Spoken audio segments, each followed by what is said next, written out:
Hello and welcome again to Verbling. I'm teacher Oakley, and for the next hour we will be continuing our series looking at confusing or often confusable vocabulary. In this class we're going to look at words which have perhaps very similar spelling but different meaning, or perhaps they're homophones, two words that sound exactly the same when pronounced in English but have different meanings, or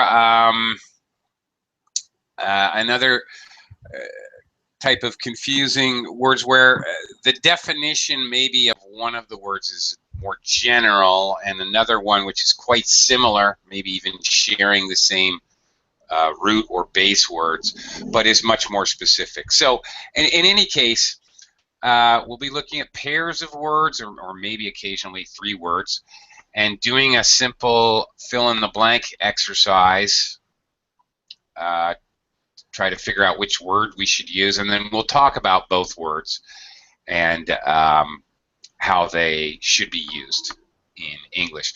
These words that we're looking at, as I do these lessons, I need to be honest about it. I will run into a pair of words or two or three pairs of words in the lesson that even I admittedly often confuse. So really any level of English language learner is welcome to the class, and hey, even native speakers may find some clarification of confusing vocabulary. When I say these are often confused vocabulary, I mean they are confused even by native speakers. All right, so let me start by welcoming students to the class, a little microphone check, and we'll jump right into it. Hello, Heidi again. Hello, nice to see you again. Do you like rugby? Rugby? Yeah. Well, as you know, I'm sure you know, the World Cup is going on right now. Yeah. And they love to broadcast it here where I live, so I've been watching it. Yeah. Yeah. I'm liking it more and more. I'm sorry, Japan won to America.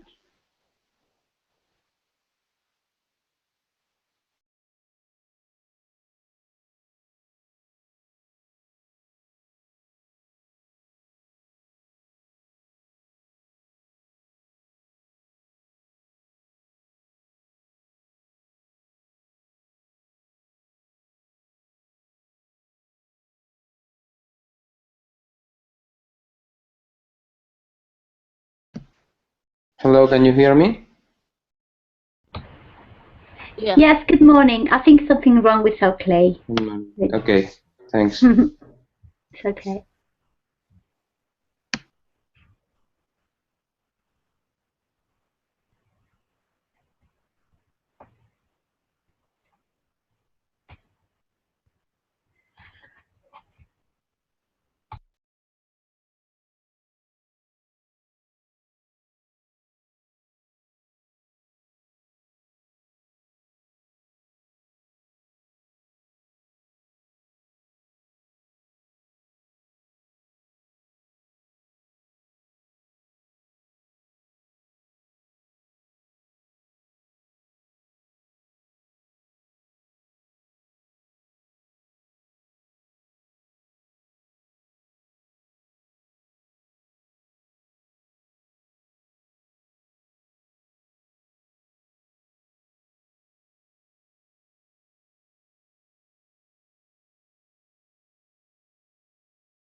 Sorry, are you still here? Because I cannot hear anybody. Yes, I'm But here. I don't know what's wrong with him. I think he has problem with his computer and probably he has to restart the computer. Okay, we'll wait for him then.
Hello again.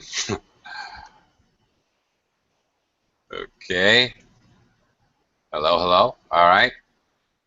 Sorry about that. It's okay, welcome back. Well, thank you. Sorry about that. Little technical problem there, little connection problem. Okay. And anyway, in any case, confusing vocabulary. All right, I was just saying hello to everyone. Hello, Heidi, and yes, I do like rugby. I like it more and more now that I've been watching the World Cup Yeah, recently. I watch TV, so I enjoy it. I didn't know the rules, but now I know. I know it very well. Same here. I'm learning more and more about it every game I watch. Okay, and hello, David. Hi, welcome to the class. Hello. Hi, welcome. Carmen, hi, and thank you for the welcome back. It's okay. Thanks. And hello, Nader. Welcome to the class. Hello, hi, hi, hi. Okay, all right, well, let's jump in our confusing or confusable vocabulary. I'll do a screen share and we'll get started here. Okay. All right, our first pair of words, is it prodigy or protege? You have to be a little difficult on the pronunciation. Heidi, you're up first. Go ahead and read the quote, substituting in the word you think most likely to be correct. Protege. The second one, protege. Protege. Protege. Everybody hates their chest and old head on young shoulders. Maybe prodigy. The first one? Yeah. Okay. I would agree. Okay. Whoops, not prodigy, but protege. Prodigy, not prodigy. The first one. The Prodigy. first one. Okay. All right. So what is a prodigy? Why does it fit? Genius. Yeah, a young genius. Yeah. So Genius. everyone hates, detests is a synonym for hates. Everyone hates an old head. All right, a wise head on young shoulders. So somebody who's much smarter than their age. Right. So it fits perfectly, actually. Protege is somebody way beyond their years and some skill or ability. You have musical proteges and mathematical proteges like that. Okay, Heidi, any idea what a protege is? If young boy or girl inherited some big amount of fortune, maybe someone need to take care of them because they are too young to manage the fortune. No. Well, no. They have custody of young people. No. No, you're very, very close. No.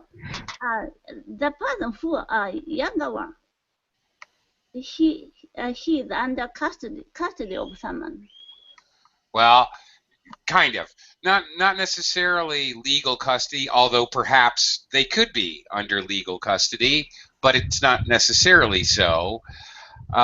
Protege, for example, a protege for a famous painter, the famous painter would be teaching them everything they know. The famous teacher would take on this person as an apprentice, I think. An apprentice is very close in meaning. Okay. Like that. Student. Yeah, and it's like a principal student, the primary student. And the idea with a protege is that it would be a very particularly talented apprentice. Okay, someone that the master thought had a lot of potential. So, okay, easily confused because they both have to do with young people and young people with a considerable amount of talent. So very easy to confuse these two words. Okay. Oh, yeah, okay. Next pair. Okay, David. Is it, well, let me quickly welcome Ken. Hi, Ken. Welcome to the class. Yes, hello. Thank you. Hello. Okay, David. Prophecy or prophecy? It's easy, I think, because it's a much better policy to prophecy after the event has already taken place. Winston Churchill. Okay, which one is it? I think it's the second one. I think you're right. Why? Because the first is a noun and the second one you can use it as a noun or as a verb. Yeah, okay. First one's a noun, the second one's usually a verb. Very good. Yeah, that's exactly it. But the meanings are extremely similar. What does it mean? What does it mean if you if you prophecy? And you guess the future. You say what is going to happen. Right. The related noun, of course, is a prophet. Is the person who prophesizes. Okay. Also related, verb, and makes a prophecy. Also noun. Yeah. All right. That's it. Exactly. And Winston Churchill is right because it's easier to guess when the things happen. Yes. Yeah. In American English, we have related to American football. We have an expression that's fairly widely used. A Monday morning quarterback. So basically, Winston Churchill was basically he was supporting the idea of being a Monday morning quarterback. It's always easy to create a policy. All right. It's a better policy. It's a better idea to make your prophecies after it's already happened. Yeah, true. be a Monday morning quarterback. Okay. Very good. Thank you. Carmen, our next pair are homophones. Okay, two words that sound exactly the same, pronounced in English. Rack or rack. All right, give it a try. Okay, rack and rock. What did it look like? Who cares what it looked like? It was just computer equipment. It's just, I don't know. I mean, Well, rack is like the shelf. I mean, where you put things on. The first one, you mean? Yes. Yeah, the first one. Yes, it is. So, second one, I don't know. What is a rack? Okay. Rack. Well, a rack of computer equipment. All right. This is a quote from the Terminator movies. Okay. Rack, like something that's been ruined or something. What is rack? Yeah. I think you know your first one, basically a rack is a type of shelving. Mm-hmm. Yeah, I think it's just a rack of computer equipment. Okay. And what about the second one? Rack. Okay. Often this is used. Okay. It's a verb. Okay. The only phrase that comes to my mind is racked with pain. The only thing I could think of. It means if you're racked with pain, like an old person or somebody suffering so bad that they can't take care of themselves, they're completely oppressed, completely made, immobile, unable to do anything because of the pain. Inundated, I guess. Okay. But that being a verb, you mean? The second one is a verb. Okay then. Okay. Right. Okay. And interestingly, okay. It's the violent destruction of something. I like a wreckage, for instance. It's similar to wreckage. Interestingly, though, I think the word actually rack with W is the original word. In rack, they just dropped the W. Do you know what the rack was in medieval torture? Do you have any idea what the rack was? No idea, no. Okay. This was a torture device where they strapped your wrists and your ankles, and they literally pulled you apart. Using a... That's the thing. Yeah. So you would be racked with pain. Okay. Well, every part of your body in extreme pain. Okay. If you're racked, you're completely torn apart and destroyed. So, right. They just tear you apart. Just start racking the limbs and literally. Okay. Literally ripped apart. Yeah. Well, yeah. Okay. Yeah. So not a fun word, really. No. Yeah. It's always used for racked with pain. Is it really the only expression that comes to mind?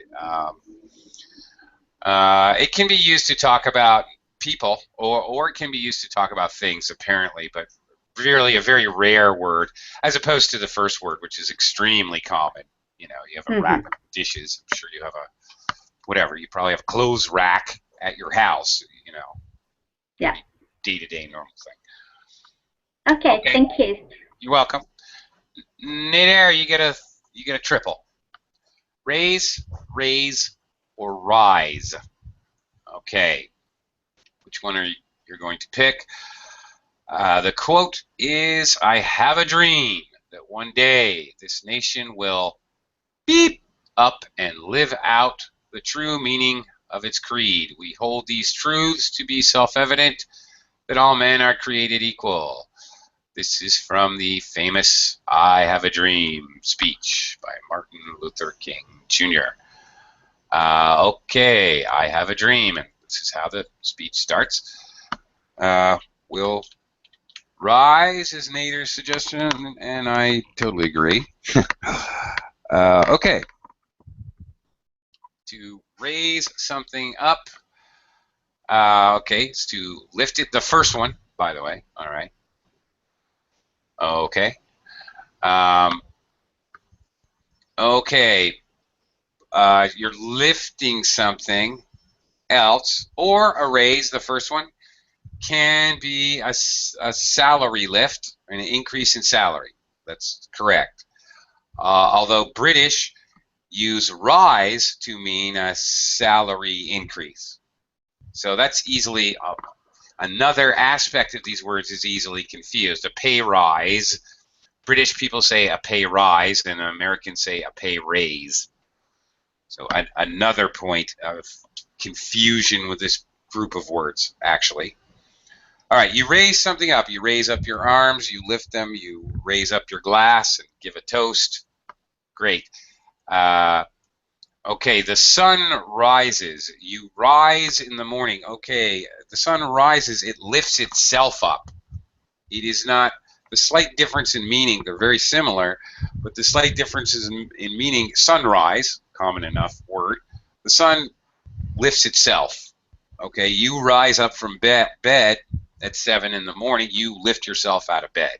If you raise something, you're lifting something else. Even raise your arms, you're lifting your arms up. So, slight difference in meaning in the action. The puzzling one is the one in the middle with the Z, raise. Anybody know what that one means? Anybody in class? If you raise a field of corn, for example. Anybody doesn't know? Does anybody else know? Throw it out there for the class. If I raise a field of corn, what have I done? No, and you can raise crops. Another point of contention. To destroy? Yeah, destroy it, you cut. To raise is to cut, completely cut down. So I've all the stalks of corn, I've completely cut them. All right. If something is raised, it's cut. He was raised off at the knees. All right. His legs were cut off at the knees. Okay. And it's an idea of like corn cut down. If someone was raised at the knees, I would picture in my mind that they were standing up when they had the bottom of their legs cut off. So something standing is cut so it falls down. You raise a forest. Oh, one of the major problems in the world is the raising of the rainforest. Yeah, okay. Not exactly the same as harvest, like my example of raising somebody off the knees. I'm not trying to harvest a human being. I'm just cutting him down. So it doesn't exactly mean to harvest. It's really more the idea of the physical idea of cutting something that's standing and cutting it so it falls down. All right. Okay, here we go. Another homophone. Ken, is it wrapped or wrapped? These are both pronounced exactly the same. Wrapped, wrapped. He who can no longer pause to wonder and stand blank in awe is as good as dead. His eyes are closed. Albert Einstein. No longer pause to wonder and stand. Wrapped. Well, that's correct, but which wrapped? Second one. Second wrapped. Oh, okay, well, here's a case where our quote is a bit confusing because I believe, personally, in my opinion, that either of these could be used. Mm-hmm. Why did you choose the second one, Ken? Because I don't know the meaning of wrapped, first wrapped. And wrapped, kind of, how can I say, maybe he expressed his feeling, the wrapping feeling or something. Well, okay, if it was the second one, you wrap a Christmas present. Yes, right? yes. You cover it completely. Mhm. All right, so you stand completely covered in awe. This would be a lovely piece of metaphor, I think. And I don't see, looking at it abstractly, metaphorically, as a figure of speech, it kind of makes sense to me, and I can understand the metaphor. Yeah? So that's what you mean, Ken, right? Yes. That you kind of see it as a metaphor. Yeah, well, it makes sense to me as well. But, okay, let's look at the first word, wrapped. If wrapped is an adjective, it is often used in relation to religion or religious fervor, religious devotion and attention. It's often used to describe proponents of a religion or somebody in the middle of a religious ceremony. They become wrapped, almost transfixed. Ah, there we go. Transfixed. There's a I think a decent synonym. Transfixed with awe. Okay, basically unable to move, hypnotized, stunned, eyes wide open, and so overwhelmed with feeling that they can't even function or speak or move. Okay? So, much more literally here, wrapped in awe. Okay. Like so impressed that they can't even speak or move. Rapture. Yeah, thank you, Carmen. Rapture is obviously, well, that's basically what I'm describing, isn't it? Yeah, rapture is very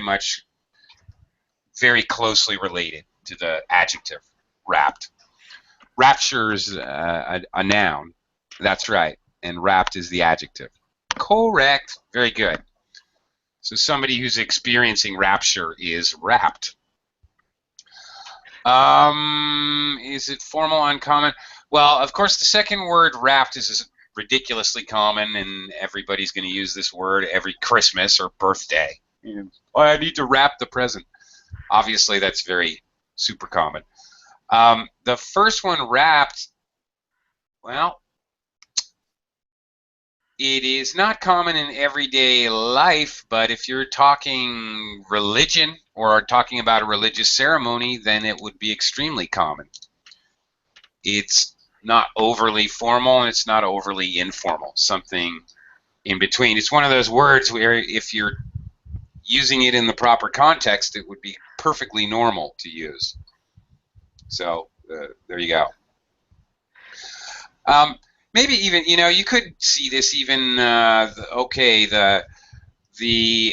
audience at the rock concert were completely rapt.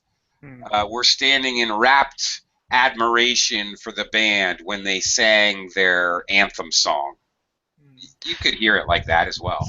Sounds like feeling of excitement or ecstasy. Ecstasy, yes.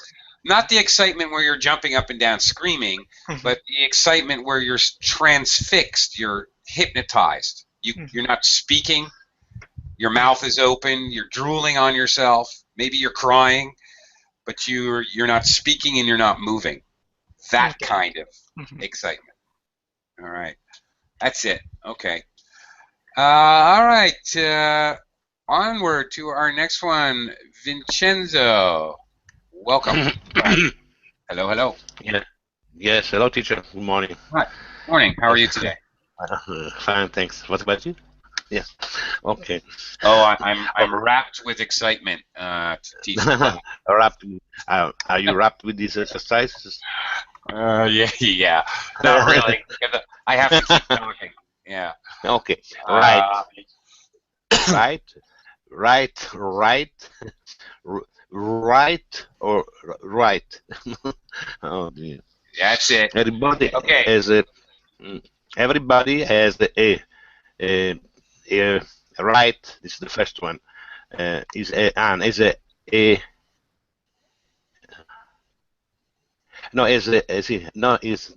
has a right to pronounce foreign names as he chooses. Yes. Okay. And you pick the first one. Yes? Yeah. Okay. Yes. All right.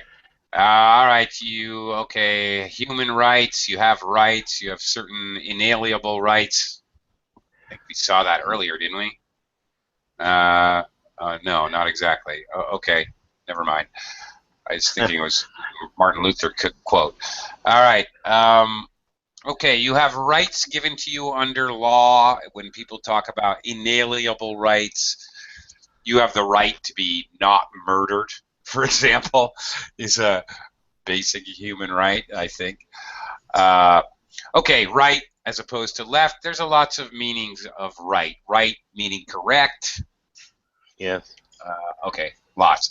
Let's talk about the other words, though. How about the second one, Vincenzo? What is right? R-I-T-E. I think that it is a religious ceremony, or no? Right, something like this. A rite could be a religious ceremony, no? Or not? It most often, excuse me, it most often is a religious ceremony. Religious rites is a very common Also, collocation. Tribal right. Yes. Tribal rights. Okay, rites of passage, like getting your driving license, is one of the rites of passage. One of the steps to becoming an adult. So it doesn't have to be religious. Okay? Yeah, yes. Okay. This is usually in a metaphoric sense, teacher. Yes. Or not? True. Metaphoric. Yeah. Yeah. When you talk about religious rites, it can be very physical things, a ceremony, that you can see with your eyes. Okay, Vincenzo, how about this next word? Maybe the strange one in the group with the It's W. the best thing because it makes me think about the brothers Wright brothers. Well, Yeah. okay, same name. Yes, but I don't know. Right. I don't know the meaning, teacher. Well, you know what? It's interesting that you bring up the Wright brothers. This may help you to remember the word. What did the Wright brothers do, Vincenzo? I don't remember that, but it comes to mind this name, this Wright brothers, but I don't know why. I don't know. Well, they made or they built the first airplane. The first airplane, yes. Okay. Wright is an old word, and it means maker or builder. It is so it is often used in conjunction with other words like, for example, shipwright. Shipwright built ships. Okay, that's the common one that I can remember. But yeah, it means a maker or builder. So if you remember the Wright brothers and they built a plane, the first plane, well, maybe that will help you remember. Could be useful to remember. Yes. Sure. And then of course, right is, we all know right. Yes, the verb right. Yes. To write letters and words. Right. Okay. Okay. Moving on, Heidi. Back to you. Is it ring or is it ring? Mm-hmm. These are also homophones, pronounced the same. The earlier ones, by the way, Vincenzo had. These are 4 homophones. All 4 of these words sound identical in English. So okay. You have to understand from the context. Okay. Yeah, that's right. Heidi, ring or ring? Having prepared to wring a confession from you, they lock you in a cell and leave you there all night. Which one? First one? No. The second? It's definitely, yes, good guess. Yeah, okay. Well, the first one I'm sure you know. I mean, there's at least 2, maybe 3 definitions. At least 3. Okay. Ring, like ding dong, ring on my finger. Yeah. Ring, it can be used to describe anything that's circular, like a ring on my finger. There's a ring around the bathtub. Okay, I got it. Right. But the second one, what is the second one? It is a verb. To get some secret or something to know. Not exactly. Let me give you a physical example. If you, let's see. Okay, if your clothing got wet, or if a towel, we always A towel. Squeeze? Yeah, a towel gets wet. You squeeze it and you twist it. You twist it and twist it to get the water out. That twisting the towel is you're wringing out the towel. And by the way, frequently we use the phrasal verb wring out, to wring out a towel. Okay. So in order to dry it, in order to dry it. That's right. You might, if you don't have a dryer, the machine to dry your clothes, you may wash the clothes and then wring them out before you hang them up on a line. For example, wring the tax from the people. Yeah. Maybe. Metaphoric. Metaphorically, yeah. And this is metaphoric, this example. You wring a confession from you, all right, they're going to squeeze you. And in fact, we say that. We actually use the verb squeeze as well.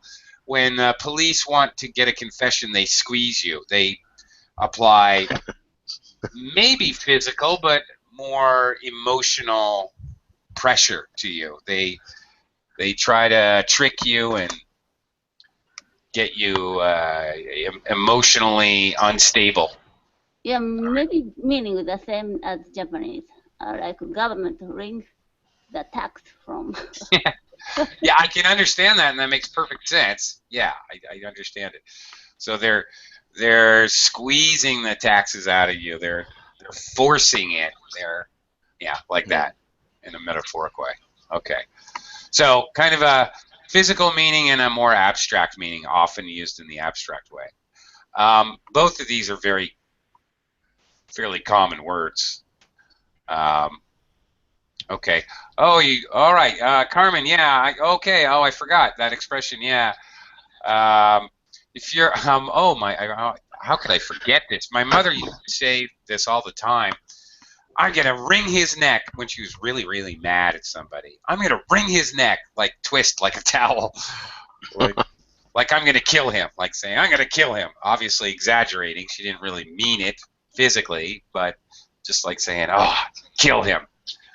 I'm gonna wring his neck. It's very common, wring his neck, actually, as an expression. Okay. Next one, David. Okay. Okay. Risky or Yes. risque? Very good. Nice. Good job pronouncing. Notice the accent aigu after the E, so it has a A. It's Yes. highlighted. For me, or stressed. it's easy because we use this in Spanish. Okay. Yes, it's the same. Okay, let's go. Dirty Dancing and the Lambada were considered too risque by many when they became popular. In the present day, many high schools ban freaking, drinking, and other dances that simulate the sex act. Some schools have equipped chaperones with flashlights to expose inappropriate movements. Okay. Wow. Scandalous dances. Okay. I actually just wrote the word even though you didn't say it because you said you knew it. Yes. I think the text explains quite well the meaning of the word. It certainly does. Something sexually suggestive, I think. That's right. Sexually suggestive. Very good. As opposed to the first one, risky. I'm thinking that dancing lambada or this kind of dances could be risky also. Yeah, they could be. Maybe. It's something risky, is something dangerous, something that can cause you pain or you have to consider before do it. Yeah. Well, investing in the stock market can be risky. It involves chance, right? Yes. So anything that involves a risk or a chance that you may fail is risky. And risky is obviously an adjective. Both the words are adjectives. Okay, risky and risque. Okay. So the difference in the pronunciation, be aware of that when you see this little accent mark. Does risque?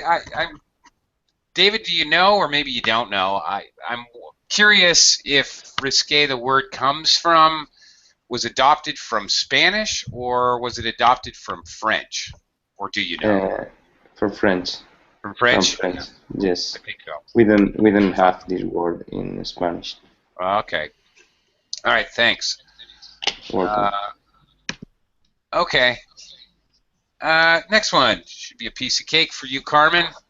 Carmen, scene or scene? Okay, very often a change of self is needed more than a change of scene, the first one. Mm-hmm. Okay, change of scene, of course. First one. What does that mean, Carmen? Change of scene. Well, I guess it means that sometimes you have to change yourself instead of changing places. Change of place, right? That's right. Change of locality. That's it. That's it. Yeah. Perhaps you got a problem, you change the place you're living in, but you're gonna still have the same trouble. So you have to change something inside of you. Yeah, that's the idea of the quote. An attitude or something. Right. Okay. Okay, a scene, the first word, also has a meaning of not just physical place, but kind of, I don't know, atmosphere, or he's part of the artist scene in New York City. Okay, he goes to the art shows, his friends are artists. Yeah, people surround him. I mean, he's surrounded by artists. Yeah, so, right, and you could have different scenes, whatever. So it's used to talk, kind of like we talk about an atmosphere. Or, yeah, a scene in a movie or play is the location in a movie or play. So, right. Oh, kind of has to do with where, either very physically or more abstractly. And scene, of course, the past participle of to see, a very basic verb. So. Yeah, but what I mean is that the sense that this is a quote, I think. Is that a quote?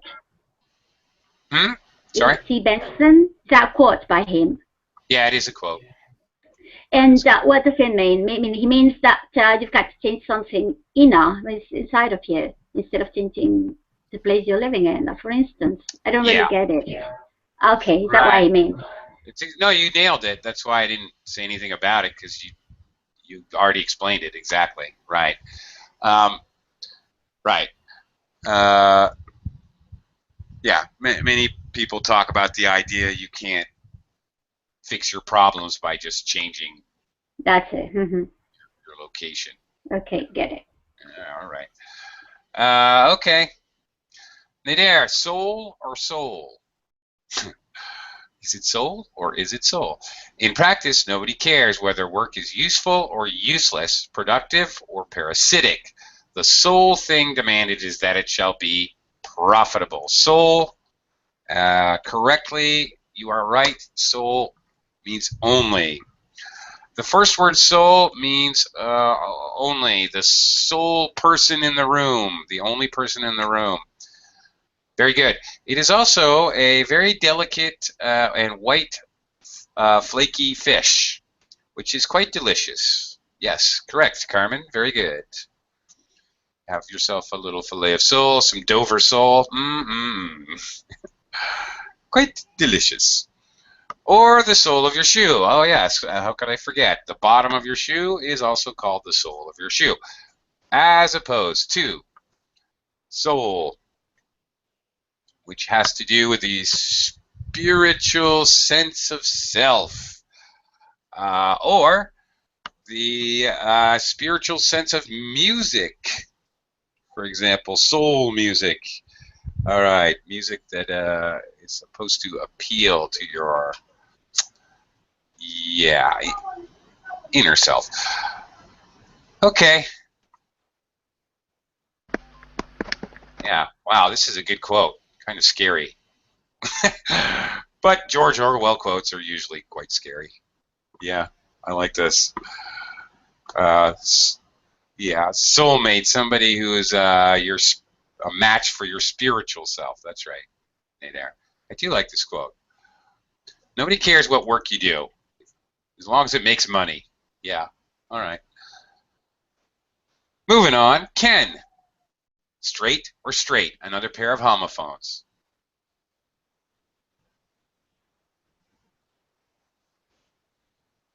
Ken, are you there? Yes. Hello? Hi. There we go. Yes. It's straight or straight. You can't trust water. Even a straight stick turns crooked in it. A second straight. No. First straight. Sorry. Yeah. Okay. All right. Straight. The first one. What is... Okay, interesting quote, W.C. Fields. Very... Okay. Do you know who W.C. Fields is, Ken, first of all? No. Okay. Famous American comedian from, like, the 20s and 30s. I see. I think he died in the 40s, a long time ago. He talked like this. Hey, kid. How you doing, kid? What's up, kid? Hey, good to see ya. He had a very unique cadence or,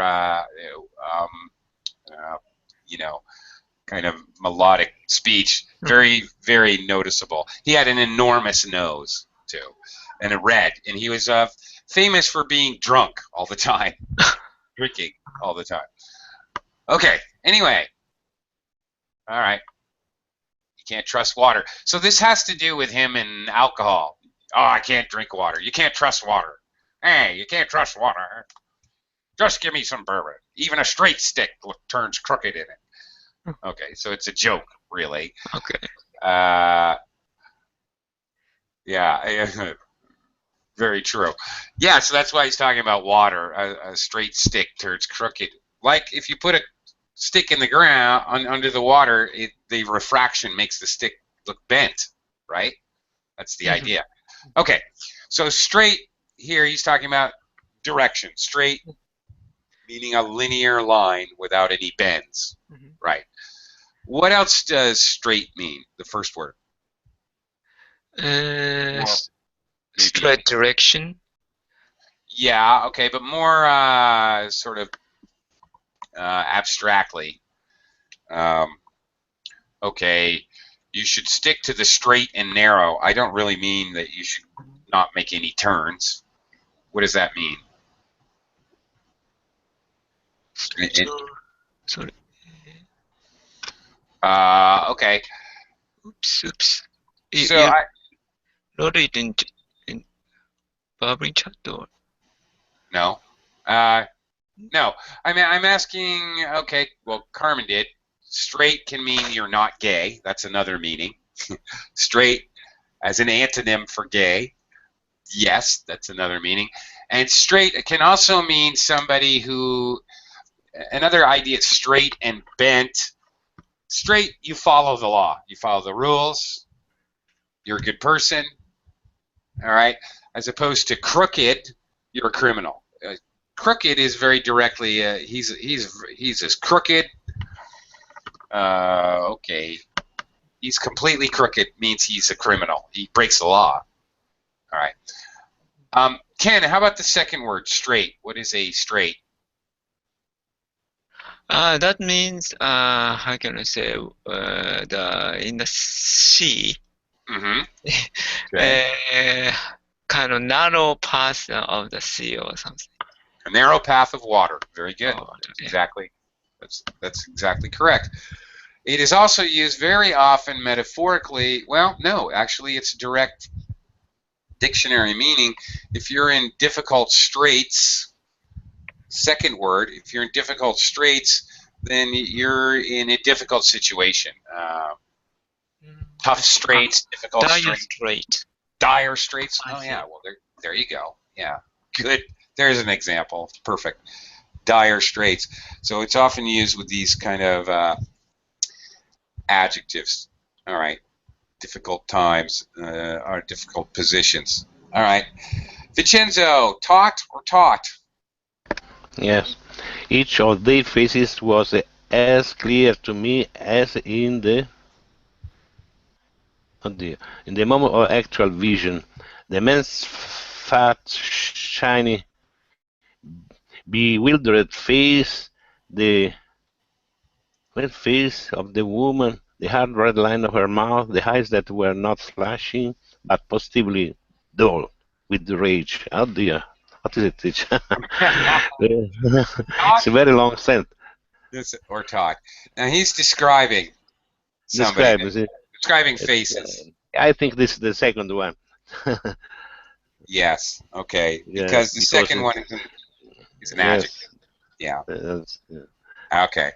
Yeah. Thought. All right. How do you pronounce it? Thought. They're homophones. Exactly the same pronunciation. Thought. Yes, the same. Thought. Taught. You know what? I could add another one. Or taught. Small child. They're all the same. Okay. First one, of course, is what, Vincenzo? Is the past participle, the verb to think. No, to teach. Teach. No, you said teach. Taught. Yeah. I forgot. Yeah. Yes. I taught 3 classes this morning, like that. Yeah. And the adjective taught is what? I don't know exactly. I don't understand. I don't know, teacher. Taught white face. Taught. White face. The mental picture when I think of taut is always rope or string. When you're holding two ends of a string or a rope or a wire, whatever, and you pull them as far apart as you can, the wire or rope is very tight. Then we say that the rope is taut. So in our example here, the taut white face, it means her face is very tense. Very tense. Okay. You can see the muscles in her face. Very tense. That's what taut is. If you have taut muscles, then you're making a muscle. You're making your muscles really hard. That's it. Excuse me, teacher. Can I ask you a question about a preceding lesson? Yes. Sure. There was a lesson with you where is it possible? It was possible to eliminate the S of the third person singular, but I don't remember why. I don't. There were some sentences where it was possible to eliminate the S in the third singular person. The time. Do you remember? Can you? Do you not remember? Remember? Don't you remember? No, my apologies. It's a very particular example. Without an example, I'm totally lost. Actually, an example. It's a very particular. Maybe. Yes. It was a week ago, but I don't remember. Yes, it is a very particular case because normally the singular person has an S. Okay, it doesn't matter. I don't know. I don't remember that. If you can remember, can you tell me about this? If I can, and if you can remember, you can tell me. All right. Okay. Yeah. All right. Yes. Thanks. Okay, Heidi, through, or through? Heidi, back to you. Through, or through? Through. Please. I don't know what the last one. Through. Yeah. I didn't even know it could be used as a I word. don't know about the last one. What does it mean? Okay. The last one is basically the second one, and we don't really use it. I've never seen it used by itself, only in conjunction with other words, like throughway is a type of highway. Okay, so it's just like the second word, through. You go through a tunnel. Yeah, you pass from one end to the other end physically, or possibly more abstractly, you get through a hard time. You pass from one end of a hard time to the other end. Oh, Monday through Tuesday. Oh, thank you, David. Yeah, it can be used like that. All right, silly me. It's used for dates, Monday through Tuesday. Okay, there it is. All right. See, Ken. There you go. Okay, it can be used in proper English. Thank you, David. I forgot about that. All right. Okay. Yeah. Please try to understand. I don't have a background for this. I mean, the high school I went to, they asked the kid to prove the law of gravity. He threw the teacher out, throw the second. No. Through is Through, huh? through is Through. The first one. yeah, the verb. We need the verb to throw, or past tense Yeah. of the verb to throw. Yeah, the second one is a preposition, or yeah. Okay. Pass yeah. through some place. Yeah, that's right. Okay, it's preposition to show place, but yeah, the first one is a verb to throw something. Okay, good old Rodney Dangerfield. All right. Hey, I mean, look, try to understand. Yeah. Okay. Anyway, running out of time. Maybe one more here. Throws or throws. David, throws or throws? Speaking of through and throw. Okay. I think it's first the second one, and then the first one. A place in the throes of an energy boom isn't so different from a person in the throes of addiction. There's the denial that things are out of control. There's the sleeplessness and the moral carelessness, and the fact that you are doing something that you know isn't good for you, but you just can't stop.